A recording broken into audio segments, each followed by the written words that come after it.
सगळ्यांना शुभ संध्याकाळ. कसे आहात सगळेजण? आजचा दिवस तुमच्यासाठी खूप छान आनंदाचा जाओ हीच देवाच्या चरणी प्रार्थना करते. स्वागत आहे तुमचं माझ्या मराठी व्लॉग चॅनलमध्ये. संध्याकाळचे 5 वाजलेले आहेत. आत्ताच मी व्हिडिओला सुरुवात केली आहे. ह्या चण्याची भाजी खायला तर खूप टेस्टी लागते, पण याला सोलायलाच खूप उशीर लागतो. त्यासाठी जास्त मला आणावं लागत नाही, पण काल संक्रांत होती म्हणून आणावं लागले. संक्रांतच्या दिवशी जास्त याचा मान असतो. असेही भाजून खाल्ले तर खूप मस्त लागतात, पण सोलायला खूप जास्त उशीर लागतो. आणि इकडे ना काही भाज्या मी आणून ठेवल्या होत्या ज्याला सोलणं खूप गरजेचं होतं, कारण हे खूप चिकट काम आहे. ह्या भाज्या सोलायला खूप जास्त उशीर लागतो. आणि उद्या सकाळी टिफिनमध्येही बनवायची होती मला कोबीसची भाजी, तर कोबीसही कापून ठेवायची होती. हे हरभरेसुद्धा सोलून ठेवायचे होते. तुरीच्या शेंगाही सोलून ठेवायच्या होत्या. आणि एवढं सगळं सोलायला खूपच जास्त उशीर लागतो. आणि संध्याकाळी आज मी तेच काम घेऊन बसली होती. सकाळची सुद्धा तयारी करून घेतली. हरभरे तसे खायला खूप टेस्टी लागतात, पण याला सोलायला खूपच जास्त उशीर लागतो, म्हणून मी काही जास्त आणत नाही. पण संक्रांतच्या दिवशी याचा मान असतो म्हणून आणले होते, तर ते सुद्धा मला सोलून ठेवायचे. सकाळपर्यंत पुरेशी होईल. कोबीस कापून ठेवली, त्यातली अर्धी मला भाजी बनवायची आहे, अर्धी पास्तामध्ये टाकायची आहे. आणि तुरीचे शेंगा बघा, जास्ती दिवस कधी ठेवला ना तर त्या मग किडक्या व्हायला लागतात, म्हणून जसं आणला तसा 1-2 दिवसातच त्याला सोलाव्या लागतात, नाहीतर मग त्यातले सगळे दाणे किडलेले निघतात. Next day. चला आता दुसऱ्या दिवशी अगदी सकाळीच मी तुमच्यासोबत भेटत आहे. सकाळचे अजून फक्त 7 वाजलेले आहेत आणि आंघोळ माझी झालेली आहे आणि चहासुद्धा झालेली आहे. आता मी टिफिनची तयारी करत आहे. टिफिनमध्ये मला बनवायची आहे कोबीसची भाजी. आणि कोबीसच्या भाजीमध्ये तुम्ही ना जर वाटाणे, बटाटे आणि टमाटर जर टाकला ना तर भाजी एकच नंबर लागते. आमच्या घरामध्ये अशी कोबीसची मिक्स भाजीच आवडते. आणि हे फ्रोझन मटार मी तुमच्यासोबत शेअर केले होते कसे बनवायचे ते, तर त्यातलेच मी थोडेसे वाटाणे काढून घेतले. आणि आता ही काल रात्री कोबीस कापून ठेवली होती, तर त्यातली अर्धी तर मी भाजी बनवणार आहे आणि अर्धी मला मुलांना पास्ता खायचा आहे, तर पास्ता बनवायचा आहे, तर त्यामध्ये टाकणार आहे.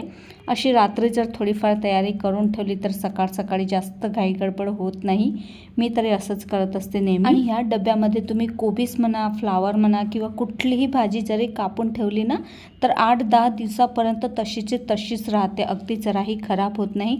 पालेभाज्यासुद्धा तुम्ही ह्या डब्यामध्ये ठेवल्या तर अगदी जशाच्या तशा राहता 8-10 दिवसापर्यंत. मी नेहमी मेथीची भाजी म्हणा, पालक म्हणा किंवा कोथिंबीर म्हणा ह्या डब्यामध्येच ठेवते, पण फक्त एवढंच आहे की आपल्याला धुवून ठेवायचे नाही. मेथीची भाजी किंवा पालेभाज्यासुद्धा जशाच्या तशाच राहतात या डब्यामध्ये, अगदी 8-10 दिवसापर्यंत काहीच होत नाही भाजीला. तर इकडे मी भाजीत टाकण्यासाठी फक्त एकच टमाटर घेतलेला आहे आणि बटाटासुद्धा मी एकच घेतलेला आहे, तोही मी अगदी बारीक कापून ठेवलेला आहे.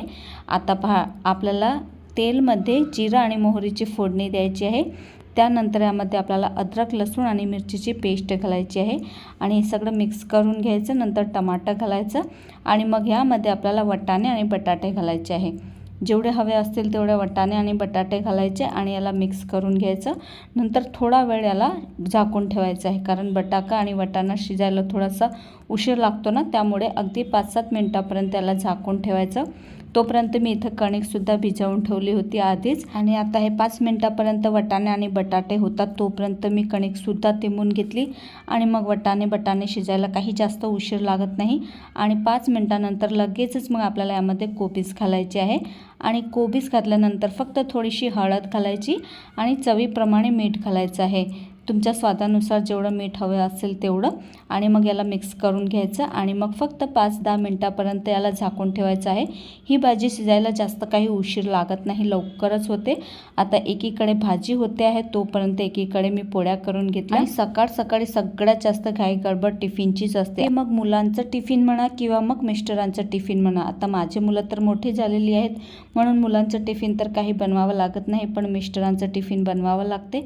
तर सकाळी कशी घाई गडबड होते आणि आज तर सकाळपासूनच लाईटसुद्धा गेली होती. अगदी सकाळी 9 वाजता लाईट गेली, ती लगेच 12 वाजताच लाईट आली, म्हणून तुम्हाला आजचा व्हिडिओसुद्धा बरोबर दिसत नसेल. पण आता काय करणार, थोडासा शूट केला होता तर म्हटलं पूर्ण शूट करावाच लागेल. त्यामुळे मग तुम्हाला व्हिडिओची क्वालिटी थोडीशी अशी दिसत आहे, कारण अंधारामध्येच व्हिडिओ शूट केलेला आहे. लाईटच नव्हती आज 9 वाजेपासून तर 12 वाजेपर्यंत.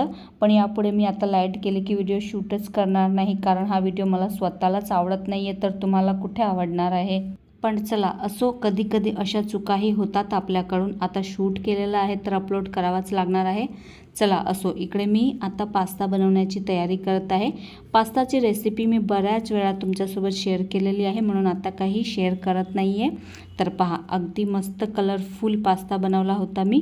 त्यामध्ये शिमला मिरची, कोबी, टमाटर, गाजर सगळं मिक्स टाकलं होतं आणि अगदी कलरफुल पास्ता बनवला होता. हे ना किती मस्त कलरफुल. चला, कधी कधी आपण असा हेवी नाश्ता बनवतो, रोज रोज तर काही बनवत नाही, तर कधी कधी खाल्लं तर चालते, नाही का.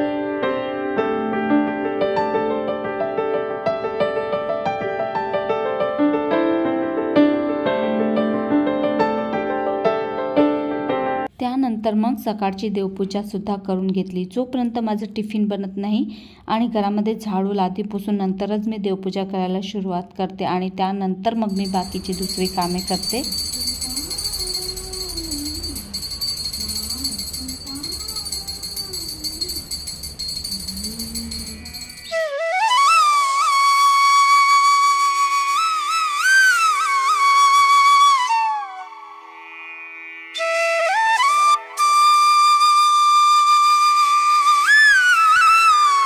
देवपूजा आपण जेवढी निवांतपणे करतो ना तेवढी चांगली होते आणि आपलं मनही लागते. आणि मग सकाळची सगळी कामे पडलेली असतात आणि देवपूजा करायला गेलं तर मग काही मन लागत नाही. अगदी घाई गडबडमध्ये आपली देवपूजा होते, म्हणून मी अगदी निवांतपणे देवपूजा करते. त्यानंतर मग उंबरट्यावरती अशी छोटीशी रांगोळीसुद्धा कधी कधी काढते, रोज तर नाही काढत, कारण रांगोळी काढायलाही थोडासा वेळच लागतो. मग जशी मला येते तशीच काढते मी, जास्त तामझाम करत नाही. आणि त्यानंतर येते मग माझं मेन कटिंग आणि स्टिचिंगचा व्हिडिओ शूट करण्याचं काम, जे की माझ्या मेन चॅनलवरती मी अपलोड करत असते. त्यालाही आता खूप जास्त उशीर होत आहे, अगदी व्हिडिओसुद्धा माझ्याने टाकणं होत नाही आहे. आणि तिथे सुद्धा मला डेली व्हिडिओ टाकण्याची कोशिश करायची आहे. रोज तर नाही जमणार, पण आठवड्यातून किमान 2-3 व्हिडिओ तरी माझे गेलेच पाहिजे, कारण तेच माझं मेन चॅनल आहे आणि ह्या चॅनलवरून तर अजून माझी काहीच इन्कम होत नाही आहे. पण कटिंग आणि स्टिचिंगचे व्हिडिओ शूट करायला थोडासा उशीर लागतो आणि एडिटिंगला सुद्धा उशीर लागतो, म्हणून माझ्याने काही ते आता होत नाही आहे. चला असो, करणार आहे मी कोशिश लवकरच. तर चला, आजचा छोटासा व्लॉग मी इथेच थांबवते. अपेक्षा करते तुम्हाला आजचा व्हिडिओ आवडला असेल. व्हिडिओ आवडला असेल तर व्हिडिओला लाईक करा, शेअर करा आणि चॅनलला सुद्धा सबस्क्राईब करायला विसरू नका. भेटूया पुन्हा अशाच एका नवीन आणि इंटरेस्टिंग व्लॉगसोबत. तोपर्यंत स्वतःची काळजी घ्या. बाय.